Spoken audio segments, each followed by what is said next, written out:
The transition to winter feeding was a rough one this year. It was so mild that everyone was kind of acting out of sorts, sheep and cattle, wondering why I stopped putting them on the daily rotation and we settled into winter pasture. But we had snow yesterday, and I know you can't, it's gone. It's 25 degrees here now, and it's like the weather told these guys to get onto the hay. There's a couple more up over the hill there, and one more south pole looking for some grass, and there's just not a lot to be had. But we pulled some shedded hay out. A good amount of our first crop was just not very good, and I credit that simply to the fact that we got a rain every other day or every day for a month and a half straight, and we just couldn't get it to dry out for even a minute. But the cattle are looking good. Boy, she's fat, huh?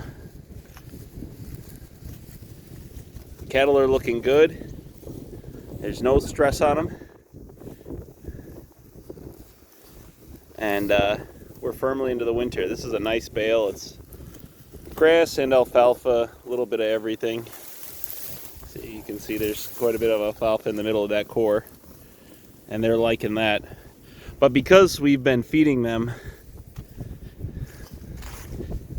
hang on, my gloves are under my arm, there we go, some poor hay, I went out and got something I don't normally get, which is a tub. And my plan is as follows. This is going to allow them to have some protein. Whoa, what was that? This is going to allow them to have some protein and some little bit of molasses to help digest some of the rougher hay. And then what I will do is come out here. We have some hay that's probably not worth anything but bedding, and we'll just bomb this out and let them put it into the ground with the seed and reseed this. So I'm not going to move this around. We're just going to, it's about a 12-foot circle that's just going to get beat to hell. But it's on a hill. And, you know, we're going to just make do. Up here we have our two Red Angus heifer calves, our British White South Pole heifer, and then one of the South Poles from down south.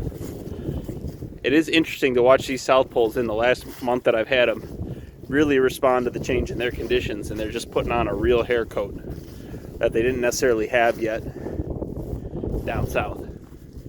See, that's a Red Angus right there, and this is a South Pole, and their hair coat's about a horse apiece. Oh wait, that's the bull calf, the British White bull calf. If you want to give you a size comparison, 5 months old, 2 years old. You think he's a little too big or what? We're gonna probably just steer him and turn him into some delicious meat. But these Red Angus heifers are very nice. Yeah, I'm pretty happy with them. But again, you can just see that they're growing well ahead of where I'd like them to be. I'd like heifers maybe 1,000. These are like 900 pounds. 1,000 pounds. You can look at the size of these already. I don't think we'll keep it under 1,000 pounds by the time we breed them, and we're just gonna have to continue to breed them down.